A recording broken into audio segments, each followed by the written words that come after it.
Bonjour à toutes et bonjour à tous. On se retrouve ce matin avec grand plaisir pour parler d'une destination hivernale, d'une destination soleil, d'une destination qui nous fait rêver. Il s'agit donc de cette très belle île de Cuba. Cuba passionne les voyageurs du monde entier grâce à sa culture, à ses superbes paysages tropicaux, avec ses eaux turquoises, les mythiques vieilles voitures que l'on peut voir déambuler à La Havane et dans d'autres villes, une nature préservée, une ambiance très festive sur l'île, une architecture éblouissante, une capitale avec un charme envoûtant, la ville de La Havane. On peut dire que Cuba est une destination qui ne ressemble à aucune autre. Communément surnommée la perle des Caraïbes, de par sa superficie et son implantation dans la mer des Caraïbes, Cuba est effectivement l'un des joyaux des Antilles, un mélange harmonieux entre des paysages maritimes agrémentés de coraux, de plages de sable fin, de falaises majestueuses, de vastes plaines, des forêts tropicales. Cuba jouit de paysages vraiment d'exception. Des lieux somptueux pour les amoureux de la nature, des lieux également chargés d'histoire pour les passionnés de culture. L'île de Cuba est dotée d'un écosystème riche grâce à son climat tropical, des paysages très variés, diversifiés, qui sont un lieu propice donc, au développement de la faune et de la flore assez remarquable. Donc, ce matin, nous allons parler de cette île, des différentes villes. Une île où vous allez le voir au fil des images et des commentaires, une île un petit peu où le temps semble s'être arrêté il y a près d'un quart de siècle. Derrière des façades quelque peu délabrées quelquefois, de véritables trésors se cachent encore. Nous allons parler donc de cette croisière à Cuba que Plein Cap vous propose au cœur de l'hiver, donc puisque c'est au mois de mars, du 14 au 25 mars 2023, une croisière de 12 jours, 11 nuits à bord du Hambourg. Une période bien sûr propice à ce type de voyage au cœur de l'hiver, donc la meilleure saison pour découvrir l'île de Cuba avec un climat plus frais, entendons-nous pour les locaux bien sûr, pour nous c'est l'été lorsque nous sommes à Cuba. Une période sèche également, à l'inverse de la saison humide et qui s'étend à Cuba de mai à septembre. Ici, donc, j'ai de nouveau placé quelques visuels pour vous présenter à nouveau le Hambourg pour les passagers qui n'ont pas eu encore la chance de naviguer dessus. Donc, quelques minutes de vidéo vous présentant ce bateau donc, avec lequel nous proposons nos croisières. Alors, sur cette croisière de Cuba, nous n'affrétons pas la totalité du bateau. Nous avons un contingent de cabines, donc un groupe d'une cinquantaine de passagers, accompagnés au départ de Paris par notre conférencier Cédric Cabane, qui connaît aussi très bien cette destination, puisque je crois que ça doit être la troisième ou quatrième croisière que nous faisons à Cuba. Et donc, Cédric propose à bord des conférences en français pour nos passagers, toutes les excursions privatisées également. Donc, quelques minutes pour voir ou revoir le Hambourg.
Voilà, à travers ces quelques secondes, vous avez pu redécouvrir donc ce grand voyageur qu'est le Hambourg.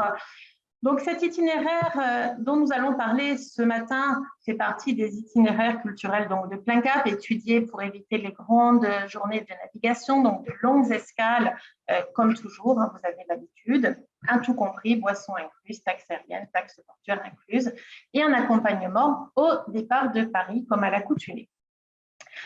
Nous allons donc passer un petit peu en détail cette île de Cuba ce matin en évoquant nos différentes escales et visites proposées au cours de cette croisière. Mais juste avant, faisons connaissance un peu plus en détail avec cette île de Cuba à travers un court volet historique, une histoire assez préservée. En octobre 1492, Christophe Colomb découvre cette île de Cuba à la tête d'une expédition affrétée par le Royaume d'Espagne. À cette période, le nom indigène de l'île de Cuba était Fernandina, donc lors de sa découverte par Christophe Colomb, qui est le nom qui est resté pour dénommer cette île. En 1511, début de la colonisation espagnole, avec l'arrivée de Diego Velázquez, qui au nom de la couronne espagnole fonde les premières villes et part en quête de richesses minières sur l'île, richesses dont, entre autres, ce sera l'or. Ainsi naissent quelques villes comme Santiago de Cuba, Baracoa, Trinidad, Remedios et bien d'autres encore. Les ressources aurifères de l'île vont venir à s'épuiser très vite. Les colons développent d'autres ressources à partir du XVIIe siècle en développant entre autres les cultures de canne à sucre, culture de tabac également. Cuba va représenter un véritable joyau pour l'Espagne de par son emplacement stratégique, idéalement situé sur la route menant au Mexique ou bien vers le Pérou. Depuis la colonisation espagnole, en passant par l'esclavage, l'indépendance, la création d'une république, puis une révolution jusqu'au règne castriste, en passant par la lutte pour l'indépendance, puis la domination nord-américaine, Cuba, vous l'avez compris, a connu bien des tumultes tout au long de son évolution. À mi-chemin entre les États-Unis au nord et l'Amérique latine au sud, c'est un archipel cubain qui va lutter pendant longtemps pour trouver sa place. L'histoire de Cuba, dirons-nous, elle est tout aussi variée et accidentée que ne le sont ces paysages que nous allons découvrir ce matin. Un développement économique en pause depuis à peu près 50 ans, mais qui a permis aussi de sauver les traditions. Une île qui tente à se développer depuis plusieurs années sur le plan touristique, puisque la nomination de Raúl Castro en 2008 comme président de Cuba voit aussi le début de l'assouplissement d'un régime qui jusqu'à là était encore très rigide, avec l'apparition de réformes, au début très minimes, mais qui finissent par être quand même significatives pour le pays, puisque c'est ainsi, donc, face au développement touristique et à l'affluence qui se fait de plus en plus grande sur cette île, que Castro va donner aux Cubains le droit, par exemple, de devenir auto-employeurs en leur permettant de faire dans leur petite maison des casas particulares, ce que l'on appelle donc des chambres d'hôtes chez nous, des paladares, des restaurants chez l'habitant, ou bien de se lancer aussi comme chauffeur de taxi, ce qui était interdit avant. La levée de l'embargo américain fin 2014 permet également de rétablir les relations diplomatiques et commerciales et de nombreux touristes américains viennent sur l'île de Cuba. Le gouvernement cubain lance alors de grands programmes de rénovation des infrastructures hôtelières. C'est alors le développement de vastes stations balnéaires, comme par exemple Varadero, grande station balnéaire, fleuron un petit peu de l'île. Donc l'histoire de Cuba est assez tumultueuse. Elle a montré aussi de véritables crises. Et de tout ce passé, différentes villes en sont le témoignage encore au niveau, par exemple, de l'architecture. La population donc, de l'île de Cuba est d'environ 11 millions d'habitants. Donc, une carte ici pour vous placer un petit peu cette île de Cuba et les différentes villes dont nous allons parler ce matin. L'histoire a aussi permis de peupler cette île grâce à un mélange de peuples et particulièrement d'un mélange entre les Espagnols venus coloniser Cuba et les Africains déportés durant l'esclavage transatlantique. Donc le peuple cubain est constitué en grande majorité de métis et de noirs. Les flux migratoires qui se sont succédés ont contribué aussi à faire gonfler la population cubaine qui, pour majorité, se concentre dans les deux plus grandes villes de l'île de Cuba, à savoir La Havane et Santiago de Cuba, dont nous parlerons tout à l'heure. Avec l'accroissement touristique, l'activité économique, nous le disions, s'est développée et les secteurs de services font la part belle maintenant donc à Cuba, avec des salaires officiels qui restent très très bas, mais néanmoins donc ces activités touristiques permettent un complément de revenus aux Cubains. Ici, donc, quelques généralités sur l'île de Cuba, donc une densité de population d'environ 103 habitants au kilomètre carré, la capitale, La Havane, que nous allons découvrir.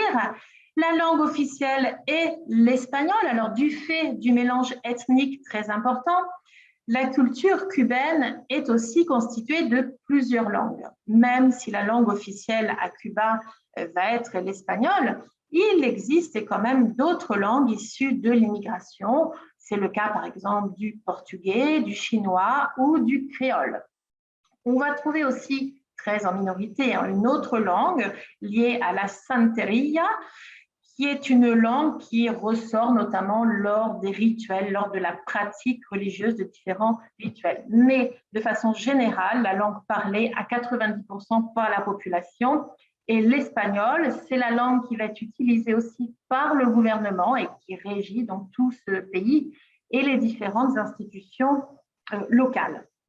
L'espagnol cubain est aussi une véritable langue qui s'apparente un petit peu à un dialecte. Alors, si certains d'entre vous sont hispanophiles, c'est vrai que, par exemple, l'espagnol cubain, on va faire disparaître les S à la fin des mots. Par exemple, les syllabes sont un petit peu écourtées. C'est un petit peu, on va dire, un dialecte.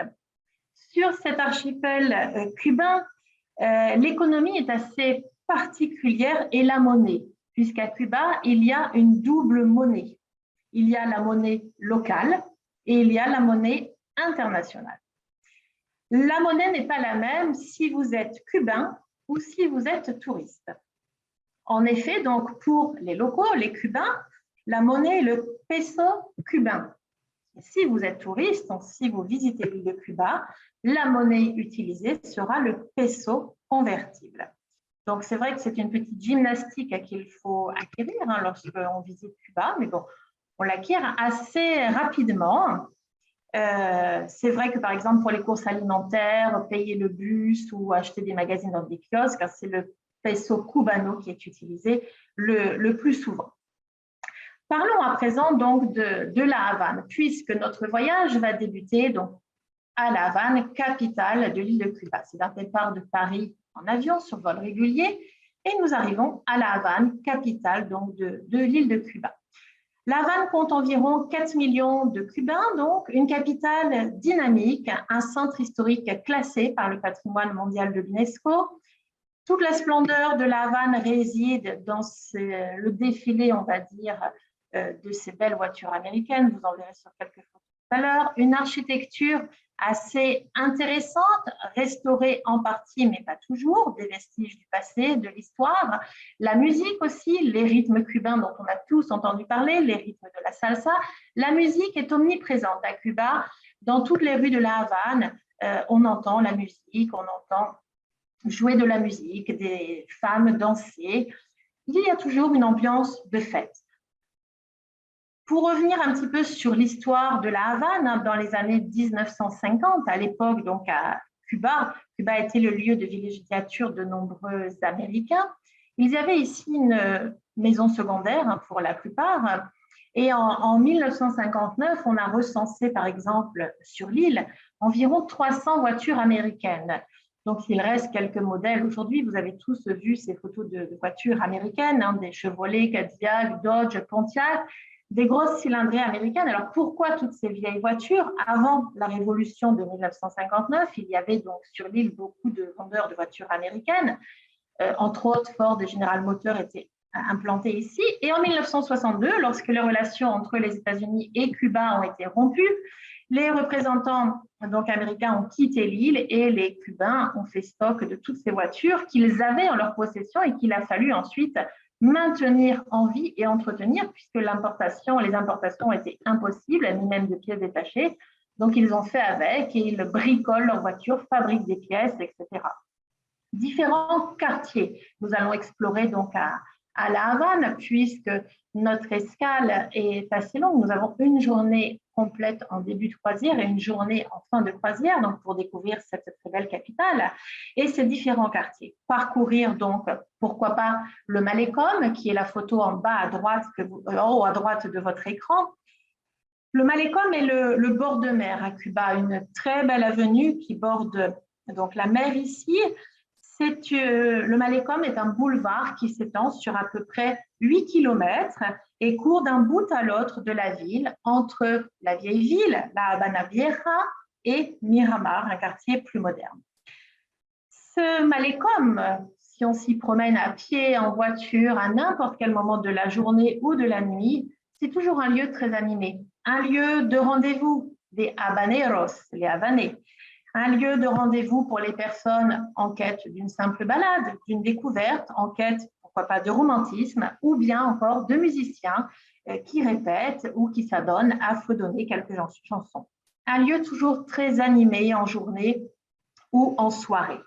Nous continuons donc notre découverte de la Havane avec aussi la vieille ville, la Habana Vieja. La photo en haut à gauche présente donc la place de la Habana Vieja, la place de la cathédrale, la place la plus célèbre de la vieille ville de la Havane. Et là, c'est un hommage vraiment au style baroque cubain que l'on va voir, avec ses façades très colorées, ses balcons donc en fer forgé, très travaillés. Donc, c'est des édifices qui datent à peu près, ce sont des édifices qui datent du XVIIIe siècle. Et sur cette place également se trouve la cathédrale San Cristobal de la Habana, que vous apercevez ici. Une cathédrale qui est dominée par deux tours asymétriques et encadrée d'une façade baroque. Cette cathédrale a accueilli de 1795 à 1898 la dépouille de Christophe Colomb avant que celle-ci ne soit transférée à Séville. Également, nous découvrirons donc dans la vieille ville la Plaza de Armas, la place la plus ancienne de la ville, qui est aménagée dans les années 1520, peu après la fondation de la ville, et également deux sites incontournables, comme vous le voyez ici en bas à gauche, la place de la Révolution, dominée par les visages donc, des deux révolutionnaires, Camilo Cienfuegos et Che Guevara, donc cette place qui se trouve à l'est du Capitole, autre monument phare de la Havane. Vous avez ici donc le Capitole, qui est une copie du siège du Congrès de Washington, donc très belle architecture aussi, dont la rénovation est enfin terminée. Elle a duré quelques années, quelques longues années.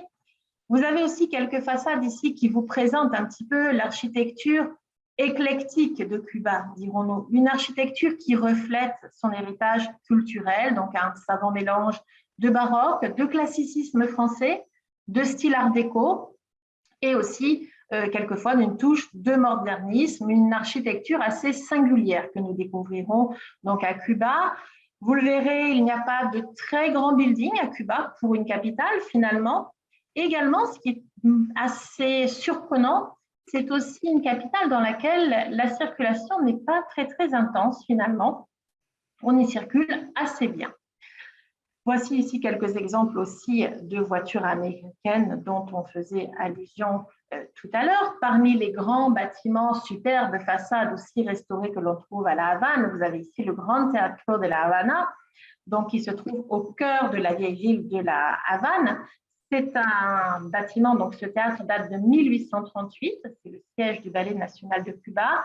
Il a été rénové en 1908.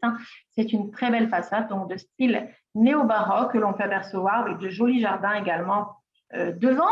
Et à côté, pour vous montrer aussi le contraste que l'on a à Cuba, vous avez cette dame en train de vendre quelques produits frais dans les rues de la Havane. On ne peut pas parler de Cuba, de la Havane, sans parler de ce formidable écrivain qu'est Ernest Hemingway. On aura l'occasion, bien sûr, au cours de nos visites, de consacrer une visite thématique à Hemingway, puisque Hemingway a marqué aussi l'histoire de Cuba. Hemingway découvre Cuba en 1928, le temps d'un séjour de quelques jours en famille, et il tombe, comme beaucoup, sous le charme de Cuba. Passionné de pêche, il y revient en 1932 lors de la saison du marlin, donc c'est un passionné de pêche. Le marlin, donc, qui est un poisson un petit peu semblable à l'espadon. Et il décide donc de s'acheter un bateau qu'il dénomme le Pilar, et il va faire des allers-retours entre sa demeure à Key West et la Havane, puisqu'il y a qu'à peu près 170 km. Il fera des allers-retours jusqu'en 1939, date à laquelle où Hemingway va décider définitivement de s'installer sur l'île de Cuba, où il restera jusqu'à un an avant sa mort, donc en 1960. Il partira pour des raisons de santé. Donc c'est vrai que c'est quelqu'un qui a marqué l'histoire de Cuba. Les Cubains lui avaient donné d'ailleurs le surnom de Papa. Ils chérissent encore sa mémoire. On ne peut pas visiter Cuba sans marcher dans les pas de cet écrivain. Parmi les lieux mythiques à la Havane, eh bien, on va trouver l'hôtel Ambos Mundos que vous avez en bas à droite de l'écran, qui est l'hôtel où a résidé en grande partie Hemingway, la chambre 511 au dernier étage. Hemingway la loua à l'année entre 1932 et 1939 et il venait quand bon lui semblait. C'est ici qu'il a écrit quelques-unes de ses œuvres, une lettre cubaine, un article qui est paru dans le magazine Esquire, où il décrit depuis sa fenêtre la cathédrale de la Havane, l'entrée du port où était amarré son bateau. C'est ici aussi qu'il a écrit les premiers chapitres de Pour qui sonne le glace, donc aussi une œuvre célèbre d'Hemingway. Cette chambre est un lieu donc qui se visite encore, devenu un petit musée. On y découvre encore sa machine à écrire, ses lunettes posées. Tout est resté vraiment intact dans l'état où l'écrivain l'a laissé, à peu près une douzaine d'objets au total. Rien n'a changé dans la décoration, ni même la mosaïque qui est au sol. Donc c'est un lieu bien sûr à voir, de même que le Floridita, qui est la photo en haut à gauche de votre écran, cette façade rose. Le Floridita était un lieu donc fréquenté aussi par Hemingway à quelques minutes de l'hôtel Ambos Mundos. Il fallait quelques 10 minutes à pied pour rejoindre le Floridita, qui est un bar en fait où là Hemingway a commandé son premier daiquiri dont il a fait modifier la recette aussitôt avec moins de sucre et une double dose de rhum. Et il revient inlassablement dans cet endroit, ce qui était un petit peu son repère. Donc, c'est incontournable, le Floridita à la Havane. Il a fait découvrir aussi cet endroit à ses amis de passage, tels que le duc de Windsor, Jean-Paul Sartre, Gary Cooper, Ava Gardner. Les salons intérieurs ont vraiment gardé leur atmosphère des années 50, puisqu'on le visite encore, il est toujours ouvert. Des banquettes en velours rouge, un mobilier en bois très, très sombre. Alors, c'est sûr que l'ambiance est un peu différente. Maintenant, on s'adonne surtout à faire des photos avec le buste d'Hemingway qui est au comptoir. Vous l'apercevez ici sur l'une des photos également. C'est un lieu, en tout cas, de pèlerinage, de même que la Bodeguita del Medio que vous avez en bas à gauche de l'écran, où là aussi, c'est un endroit où Hemingway aimait aller, où là, on trouve plusieurs plaques signées donc par l'artiste. Et parmi les lieux encore très importants pour l'artiste et qu'il a beaucoup fréquenté, vous y découvrirez aussi El Pilar, qui est donc son bateau de pêche, qui avait comme port d'attache donc le petit village de Corimar. Et à cet endroit, donc c'est ici qu'il a écrit notamment une partie de son œuvre, Le vieil homme et la mer. Donc un côté littéraire aussi de cette ville de la Havane. Donc vous voyez, c'est aussi bien ce côté traditionnel, littéraire, architecture que nous évoquerons lors de notre découverte de la Havane. Cuba, c'est bien sûr aussi des paysages paradisiaques, de superbes plages. Et nous allons en parler maintenant, puisqu'au fil de notre itinéraire, donc nous allons quitter la Havane pour aller ensuite vers Maria La Gorda. Maria La Gorda, donc ça fait partie des escales un petit peu plus balnéaires de notre itinéraire, puisqu'autour de Cuba, on va trouver un certain nombre de sites remarquables pour la baignade, sites de plongée également, des plages sauvages battues par les vents, plantées de palmiers, des caillots également assez paradisiaques, nous en parlerons juste après.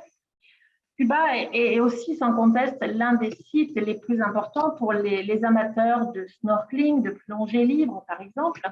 Ici, Maria La Gorda, je vous ai placé donc une partie d'une carte de l'île de Cuba pour vous situer un petit peu. Donc nous sommes vraiment sur une péninsule, la péninsule de Guanahaquiles, donc vraiment à l'extrémité de l'île, au bord de l'océan Atlantique. On a l'impression ici d'être un petit peu perdu au bout du monde, puisque la ville la plus proche, c'est 2 heures de route, c'est Pinar del Rio. Ici, à Maria La Gorda, c'est un site naturel, C'est un site qui a été très préservé des activités humaines jusqu'à maintenant, si bien qu'il a été classé réserve de biosphère par l'UNESCO depuis 1987. Ici, un bon nombre d'espèces d'oiseaux tropicaux cohabitent avec des iguanes, avec les cochons sauvages. L'endroit est aussi connu pour être un lieu de ponte pour diverses espèces de tortues, des tortues vertes, des tortues à écailles, des tortues kawanes. Ici, les paysages se constituaient d'une succession en fait, d'étangs, de mangroves, de plages désertes. Vous avez aussi des crabes à cet endroit. Et ce nom de péninsule de Guanahaquilides, en fait, tire l'étymologie du nom des premiers habitants indigènes du lieu, bon, qui ont disparu ensuite avec l'invasion des Espagnols. Donc, lors de notre escale à Maria la Gorda, eh bien, c'est entre autres la visite de ce parc naturel, de cette biosphère que nous proposons. Nous continuons et deuxième escale, je dirais, balnéaire et véritable lieu paradisiaque, c'est Cayo Largo. Je vous le disais, donc il y a plusieurs cayos le long de cette côte cubaine et Cayo Largo fait partie vraiment des endroits à ne pas manquer. Paysage véritablement de rêve, paradis des amateurs de farniente, de promenade aussi. Sur la carte ici, vous apercevez les nombreux caillots justement qui jalonnent le long de la côte cubaine. Ici, ce sont des plages de sable doux et fin, donc si on aime se baigner, c'est paradisiaque.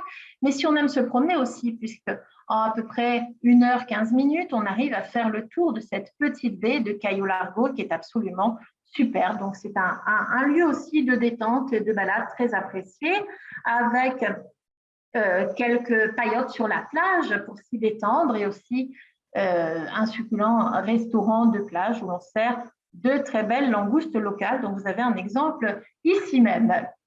Poursuivons notre découverte cubaine et notre itinéraire à bord du Hambourg et faisons place à présent à cette très belle escale de Cienfuegos où nous allons rester donc 2 jours en escale. Cienfuegos, c'est la perle sud de Cuba, installée au fond d'une baie, une ville avec un charme bien à elle, très différente bien sûr de la capitale, une ville très élégante, une ville de style néoclassique, une ville de bord de mer, avec aussi une architecture un petit peu d'influence française, une ville cubaine, certainement la ville cubaine la plus homogène sur le plan architectural, avec des élégantes coupoles, comme vous pouvez le voir ici, de très belles demeures, des colonnes raffinées sur leur façade. Vous partirez donc à la découverte de Cienfuegos, de son histoire, une ville aussi coloniale et une ville qui a vécu du négoce du tabac, négoce du café également, et une ville inscrite aussi au patrimoine mondial de l'UNESCO. Alors une ville qui semble aussi s'être endormie en 1850 et qui semble à peine se réveiller. Ici, au départ de Cienfuegos, nous allons partir à destination de Santa Clara.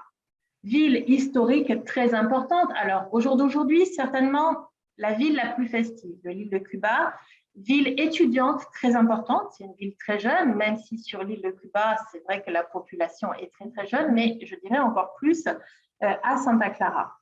Au centre Santa Clara se situe au centre de l'île de Cuba. C'est un lieu de pèlerinage pour les aficionados de Che Guevara, icône mondiale de la révolution cubaine, puisqu'un mausolée a été construit en son honneur, en mémoire de la bataille qui lui a permis de s'emparer de la ville.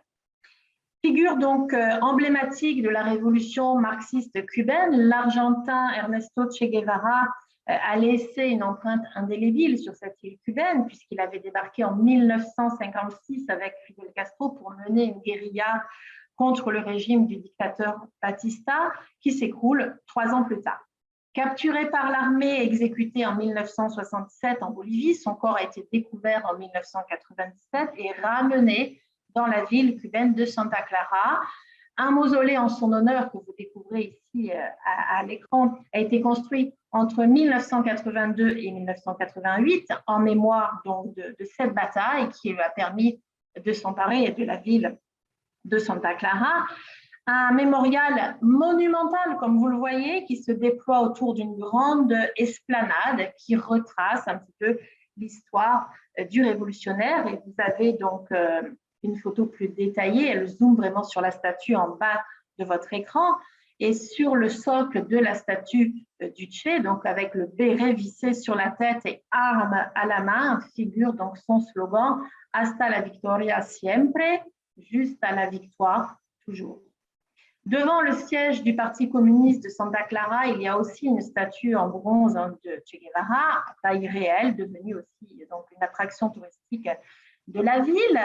Vous avez ici quelques photos de l'architecture que l'on peut trouver aussi dans cette ville très intéressante de Santa Clara, ces ruelles où se côtoient les voitures et également les charrettes transportant diverses marchandises, la place principale de Santa Clara avec son kiosque très élégant, le palais municipal aussi récemment restauré qui présente aussi une très belle façade classique. Et toujours faisant allusion donc, à cet épisode historique de Che Guevara, nous ne manquons pas de voyager donc El Tren Blindado, donc le monument au train blindé. Ce monument au train blindé est un haut lieu de la Révolution, puisque c'est ici que le Che fit vaciller l'armée en s'emparant donc du train blindé rempli de munitions. Les wagons ont été conservés, vous les apercevrez donc ici, transformés en musée. Donc, c'est à cet endroit que lieu la bataille de Santa Clara, quand Che Guevara donc, et un groupe de jeunes révolutionnaires ont fait dérailler donc, le train blindé avec une pelleteuse, des cocktails Molotov, ce qui a provoqué la fin de la dictature de Batista et le début du régime socialiste de Fidel Castro. Nous quitterons Santa Clara pour nous sommes toujours donc en escale à Cienfuegos et le deuxième jour sera consacré à la visite de la superbe Trinidad, que l'on surnomme aussi bijou de ville coloniale entre terre et montagne, un site absolument superbe. La route également est intéressante entre Cienfuegos et Trinidad, puisque nous allons traverser divers paysages vallonnés, traverser une savane plantée de palmiers, et aux abords de la ville, voir également quelques plantations de cannes. Donc, vous pourrez voir aussi différents massifs montagneux avant d'arriver dans la ville de Trinidad. Sur le plan historique, cette ville de Trinidad a été fondée en 1514. Ce fut la 3e colonie espagnole de Cuba. Elle a conservé une très grande partie de son patrimoine colonial. Vous le verrez à travers ces quelques photos. Et c'est une ville à l'intérieur de laquelle on a vraiment plaisir à déambuler vraiment à pied, en levant toujours la tête. C'est vrai que les façades sont absolument superbes, toutes ces façades colorées. C'est une ville aussi qui lui vaut aujourd'hui d'être classée aussi au patrimoine mondial de l'UNESCO. Une ville constituée donc de maisons colorées, de petites ruelles pavées, là encore de superbes balcons en fer forgé. Vous avez une vue d'ensemble ici de la ville. Sa place principale, la Plaza Mayor de Trinidad, et là encore, eh bien, des musiciens en train de jouer leur activité favorite dans toutes les rues de Trinidad, comme dans toutes les villes de Cuba.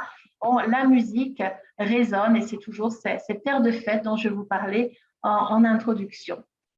Cette petite ville cubaine donc, a été fondée par le conquistador Diego Velázquez et il en a fait une réputation internationale.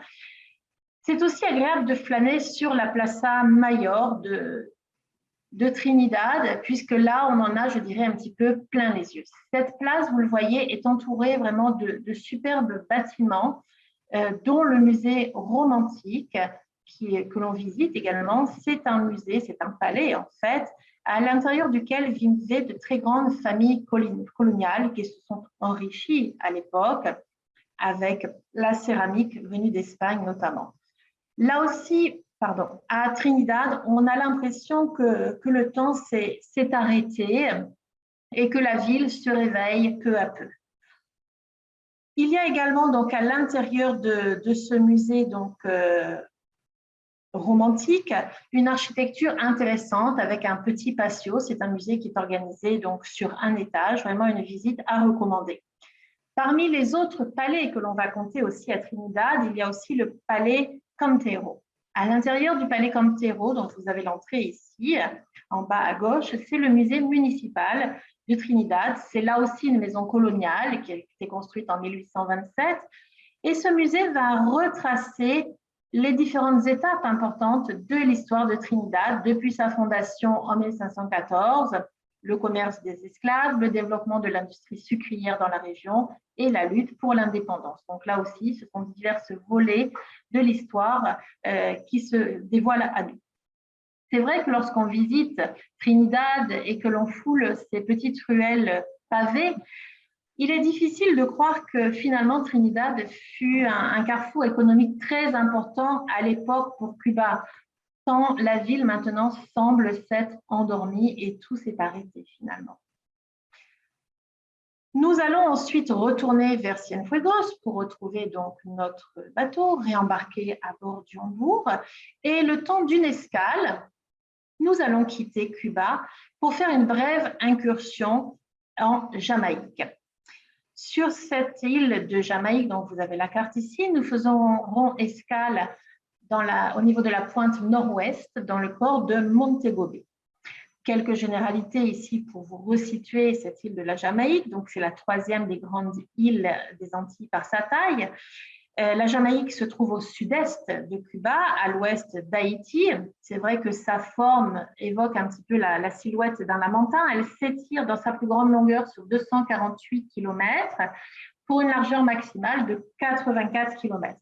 La Jamaïque est grande un petit peu, pour vous donner des éléments de comparaison, comme 2 départements français. En fait, la Jamaïque est constituée de collines, de montagnes qui dévalent en pente jusqu'à son littoral, avec une végétation très luxuriante constituée de palmiers, de cocotiers, de canne à sucre, de bananeraies et de l'arbre à pain également. Sur le plan géologique, c'est une île qui est intéressante parce qu'elle est constituée d'un socle volcanique, vieux de plusieurs millions d'années, et recouvert de calcaire d'origine corallienne. Donc, on va y trouver des plages de sable blanc, mais aussi des plages de sable noir d'origine volcanique. Et au niveau du plateau calcaire qui recouvre les 2 tiers de cette île, notamment le centre de l'île, on va trouver un relief plus karstique où là, vont se trouver un bon nombre de grottes, de résurgences également. Lorsque nous sommes en escale donc à Montego Bay, nous allons arriver à l'intérieur d'une baie très profonde. Et depuis cette escale donc de Montego Bay, la visite qui vous est proposée, entre autres, c'est de découvrir un petit peu la végétation luxuriante de cette région et également ces paysages de mangroves, puisque c'est une balade en radeau sur une rivière, la Macabra, que l'on va vous proposer, entre autres. Voici ici quelques photos présentant cette petite balade sur des canaux, donc sur des petites embarcations locales faites de bambou, en fait, de rondins de bambou, qui flottent, aménagées avec des sièges. C'est très confortable et ça permet de faire une balade d'à peu près 1h30, 2 heures à l'intérieur donc de cette rivière, passant donc dans tous ces abris naturels à la découverte de cette rivière très sinueuse et de la végétation locale. Donc, c'est assez intéressant et c'est surtout très différent de ce que l'on aura pu voir les journées précédentes sur l'île de Cuba. Là, c'est vraiment notre incursion au cœur de la végétation. C'est la journée verte de la croisière. Nous allons ensuite repartir et quitter Montego Bay et la Jamaïque pour retourner vers l'île de Cuba, vers Santiago de Cuba. Alors, Santiago de Cuba, pour vous situer un petit peu, nous sommes à peu près 760 km de la Havane. C'est la 2e ville de l'île cubaine. Ici, nous comptons à peu près 500 000 habitants, répartis donc entre le massif de la Sierra Maestra et la mer des Caraïbes. C'est une ville, là encore, avec un passé historique très, très riche. L'arrivée, comme beaucoup d'arrivées, c'est vrai, est absolument superbe puisque le bateau arrive vraiment dans une baie très profonde. Vous avez une photo ici de la baie de Santiago. Et l'on aperçoit également, donc à 9 km au sud de Santiago, un château qui est classé aussi patrimoine mondial de l'UNESCO. C'est le Castillo del Morro. Donc vous apercevez ici quelques photos. Une imposante forteresse de pierre qui était destinée à surveiller les entrées et les sorties dans cette baie. Elle a été construite par les Espagnols en 1638 et c'est vrai que son architecture est très intéressante puisqu'elle a une forme en étoile. Nous allons ensuite nous intéresser, proprement dit, à cette très belle ville de Santiago de Cuba, qui trouve son origine dans des racines africaines. Une mosaïque ethnique, là encore, constituée d'Africains, d'Indiens, d'Espagnols, une culture métissée qui est très riche. Santiago, c'est aussi le berceau de la musique cubaine, c'est aussi le berceau, entre autres, d'une partie de la cuisine cubaine. La ville a été fondée en 1515 par le conquistador Diego Velázquez et c'est une ville qui, au XVIe siècle, a eu vraiment un âge d'or, en témoignent les différents bâtiments que vous apercevez ici, vraiment une très très belle architecture, la cathédrale Nuestra Señora de la Asunción notamment, à Santiago de Cuba. Vous apercevez aussi le parc Céspedes, la place principale de Santiago de Cuba. À cet endroit ont été bâtis donc de nombreux édifices, comme la cathédrale qui fait face au parc Céspedes. Également à Cuba, à Santiago de Cuba, nous allons nous intéresser au cimetière San Ifigenia, que vous apercevez également ici. C'est une nécropole où ont été inhumées des grandes figures cubaines, entre autres les révolutionnaires José Martí, Fidel Castro ou encore l'industriel Emilio Bacardi. Lors de notre découverte de cette très belle ville de Santiago de Cuba, nous visiterons donc le centre-ville, les bâtiments historiques, mais aussi la Casa de Diego Velázquez, la plus ancienne maison de Cuba. Elle date donc de 1522. Une très belle maison de style arabo-andalou. Vous apercevez ici sa façade et quelques photos du patio, de l'intérieur également. Donc, c'est vraiment une très, très belle demeure avec vraiment des détails au niveau de son architecture, des sculptures, des plafonds également à caissons, des plafonds sculptés. Une visite fort intéressante aussi au cœur de cette ville de Santiago. Et c'est vrai que comme ici à Santiago, vous le voyez, dans certaines villes, il y a vraiment de véritables trésors cachés sur cette île de Cuba. Poursuivons notre découverte cubaine et après cette très belle escale à Santiago de Cuba, voici encore quelques photos des vues de Santiago, nous allons poursuivre vers Antilla, découvrir une autre province, la province d'Holguín. Donc, Antilla est située dans la province d'Holguín. Antilla est une ville qui a été fondée en 1907 comme port et aussi comme terminus ferroviaire. Depuis Antilla, nous allons visiter donc Holguín, qui est une cité vivante, une ville très animée, que l'on surnomme aussi la ville des parcs, car son centre-ville est ponctué de grands jardins, de parcs et de 4 grandes places populaires, de 4 plazas, des lieux de vie des habitants. C'est aussi à Cuba que l'on trouve la plus grande brasserie cubaine, de nombreux musées également. Holguín, c'est le lieu de naissance de Fidel Castro et également de son adversaire politique, Batista. Nous allons commencer notre visite d'Holguín par le point de vue donc, sur la ville, qui est Loma de la Cruz, la photo en bas à gauche de votre écran. Donc, c'est un point de vue où l'on surplombe la ville. On accède à cet endroit donc, par un très grand escalier. Et d'ici, donc, il y a cette croix qui fut plantée. C'est vraiment un mirador qui offre un très beau panorama sur la ville et ses environs. Holguín, c'est une ville culturelle aussi très intéressante. Parmi les places que nous visiterons, il y a la place de la Marqueta où se trouve l'ancien marché, également le théâtre en plein air. Donc, c'est une ville qui est encore très vivante et avec une architecture aussi intéressante, à certains endroits restaurés, comme vous le voyez sur la photo à gauche. D'autres endroits n'ont pas encore été tout à fait restaurés, donc c'est toujours en cours, comme dans de nombreux endroits sur l'île de Cuba. Après Holguín, eh bien, nous allons revenir à La Havane, le point de départ de notre croisière, et nous restons de nouveau une journée à quai, donc à La Havane, après avoir fait donc ce tour de l'île de Cuba, dans un confort qui est celui du MS Hambourg, vous le savez, parce que c'est vrai que certains peut-être d'entre vous ont découvert Cuba à travers des circuits, et on le sait, ce qui n'est pas facile à Cuba, c'est surtout l'hôtellerie. Donc là, vous avez le confort, bien sûr, d'un bateau que vous connaissez, sans avoir à défaire les bagages, bien sûr, puisque c'est le principe de la croisière, vous vous déplacez avec votre hôtel. Bien entendu, je ne pouvais pas ce matin vous parler de Cuba sans vous parler aussi de quelques grandes thématiques comme le tabac. On en a parlé tout à l'heure. Un voyage à Cuba, c'est aussi le moment de découvrir tout ce qui a fait la richesse cubaine, ce qui fait encore cette richesse, l'artisanat cubain et les différentes traditions populaires. Indissociable de Cuba, bien sûr, il y a la culture des plantes de tabac qui a donné naissance au fameux habano, le cigare cubain, une appellation d'origine protégée.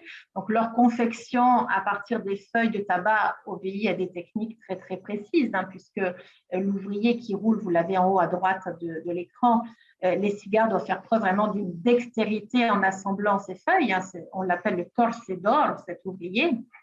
Et ensuite, les cigares cubains, les habanos, sont classés en fonction de leur dimension, du type de feuilles et de leur séchage, de la méthode aussi de roulage. Donc, il y a vraiment une classification bien précise pour ces cigares cubains.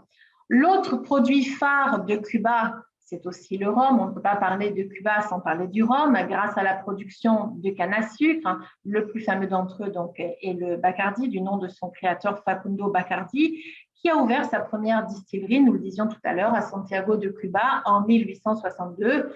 Cet alcool qui sert d'ingrédient un bon nombre de cocktails cubains internationalement connus, comme le daiquiri ou bien sûr le mojito. Mais Cuba, c'est aussi l'âme musicale. Depuis le début de mon intervention, je ne cesse de vous parler de l'ambiance de Cuba, de la musique cubaine. Il y a véritablement une âme musicale à Cuba, avec ce melting pot de cultures européennes, américaines, africaines, créoles.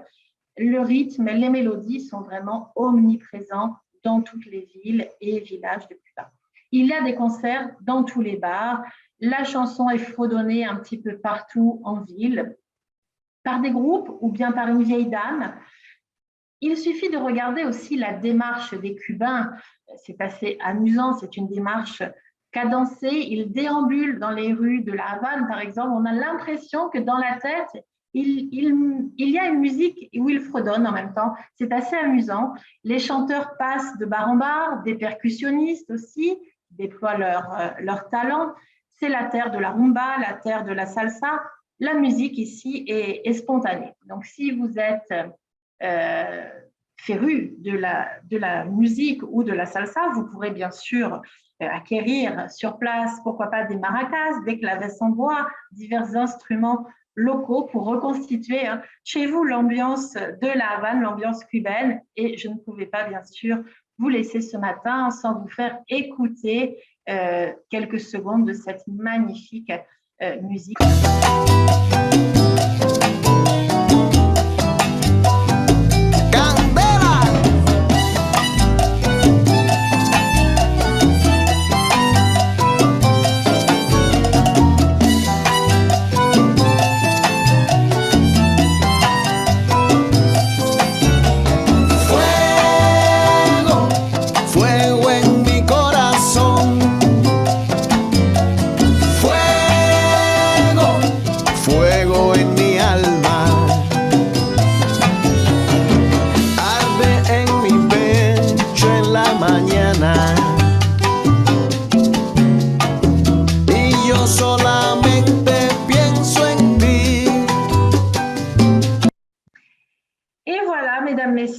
C'est vrai qu'on était tout de suite plongé dans l'ambiance, la musique cubaine, le cigare cubain, le mojito, tous les ingrédients sont là.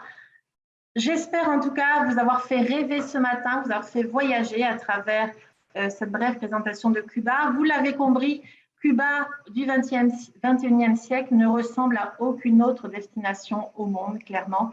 C'est une île sur le plan économique qui reste assez pauvre, mais d'une richesse culturelle incomparable, dotée d'une architecture vraiment éblouissante et surtout, Cuba, je dirais, c'est la rencontre. Vous rencontrerez des Cubains, une population très fière de sa culture et toujours prête à vous faire découvrir cette culture cubaine, une population vraiment d'une gentillesse extrême qui nous accueille vraiment à bras ouverts. Un très grand merci pour votre attention et puis bien entendu, je vais vous rendre la parole dans quelques secondes. Si vous avez des questions, j'essaierai bien entendu d'y répondre. Merci en tout cas à toutes et à tous.